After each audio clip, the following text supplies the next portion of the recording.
আমায় ডেকেছিলেন? হ্যাঁ, মিস্টার রায়ের ওখান থেকে আমাদের আশ্রমের অনুদানটা এখনো পর্যন্ত এসে পৌঁছলো না। একটা ফোন করতে। হ্যাঁ হ্যাঁ হ্যাঁ, এখনই দেখছি।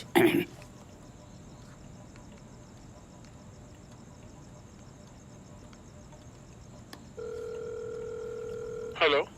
তিলোত্তমা অনাথ আশ্রম থেকে বলছি। দে আমাকে, দে আমাকে, দে আমাকে, দে আমাকে।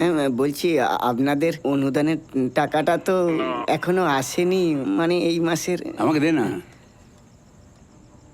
আগে। হ্যাঁ বলুন। নমস্কার মাস্টারমশাই, আপনাদের টাকাটা আমরা আর পাঠাতে পারবো না।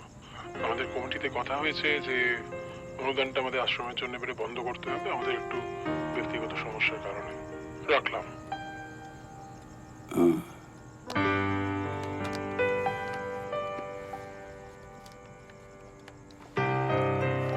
নিতাই, হ্যাঁ, কি হচ্ছে রে? যারা যারা এখানে অনুদান দিত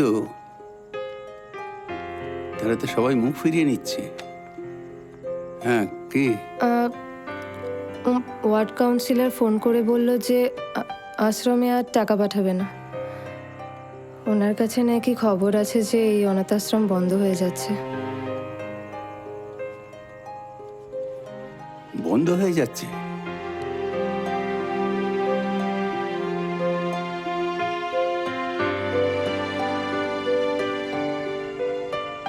হ্যাঁ, ওটা আমি দেখে নিচ্ছি। আপনার না না, আপনার চিন্তা করার কোনো কারণ নেই। বাপি, আমি রেডি। আমি আপনাকে একটু পরে ফোন করছি। রেডি মানে কোথায় যাওয়ার জন্য রেডি? অফিসে। অফিস? কি হলো তোমার আজ হঠাৎ? শরীর টরীর ঠিক আছে তো? না বাবা, আমি সিরিয়াসলি ভাবলাম তোমার ছেলে হয়ে আমার কিছু তো রেসপন্সিবিলিটিস আছে। আর কতদিন নিজের জেদের জন্য তোমার সাথে লড়াই করতে থাকবো। আর তোমার মিউজিক? বাবি, মিউজিক আমি ছাড়ছি না, দ্যাটস মাই প্যাশন। ফাঁকা টাইমে মিউজিকও আমার সাথে থাকবে, কিন্তু তার মধ্যে ভাবছি তোমার থেকে বিজনেসটা শিখে নি। দেখো, তোমার যে অবশেষে শুভ বুদ্ধির উদয় হয়েছে, I am happy. Thank you বাবা, লেটস গো। চলো। By the way, you are looking handsome. Let's go. আচ্ছা শ্যামাপদবাবু, আপনি মনে করে দেখুন তো, আপনি যেখানে থাকেন, মানে ওই তিলোত্তমা অনাথ আশ্রমের যে জমিটা, ওটা কি আপনার পৈতৃক জমি? না। তবে কি এটা আপনার কেনা জমি? না। তবে কি তবে? আপনি আছেন কোন অধিকারে? আমার এক প্রিয় বন্ধু অমল রায়চৌধুরী, আমরা দুজনে মিলে ওই আশ্রমটা চালাতাম। জমিটা ছিল অমলের। সে গত হবার সময় ওটা আমাকে দিয়ে যায়। সেই থেকে আমি আশ্রম দেখাশোনা করি। বসে আছিস চুপ করে, কিছু বলছিস না কেন? না, অমলবাবু আপনাকে জমিটা দিয়ে যাননি। ওনার জমিটা আপনি জোরপূর্বক দখল করে নিয়েছেন নিজের মনে করে। মিথ্যে কথা। কিন্তু আমার মক্কেলের কাছে প্রমাণ আছে অমলবাবু জমিটা দিয়ে যাননি।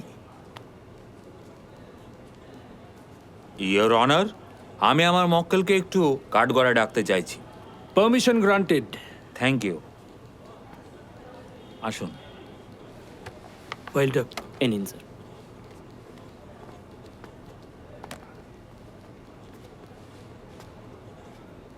শ্যামাদা, চিন্তা করো না, বসু। বসুন।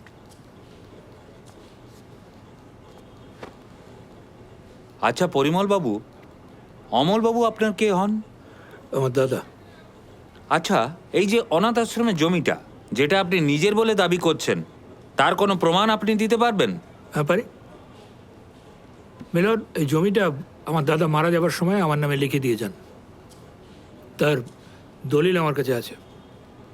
আপনি দেখাতে পারবেন? নিশ্চয়ই।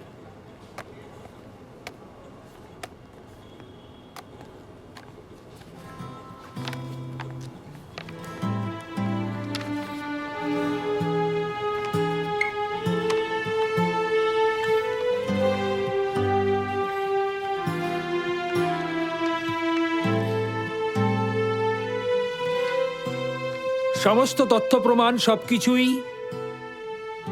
মিস্টার শ্যামাপদ গাঙ্গুলির বিরুদ্ধে। তাই এই পরিস্থিতির কথা মাথায় রেখে মিস্টার শ্যামাপদ গাঙ্গুলিকে আরো 7 দিন সময় দেওয়া হলো। এই 7 দিনের মধ্যে মিস্টার শ্যামাপদ গাঙ্গুলিকে নিজের পক্ষের সাক্ষ্য প্রমাণ দিতে হবে। আদালত তাকে এই 7 দিন সুযোগ দিচ্ছে। The court is adjourned for today.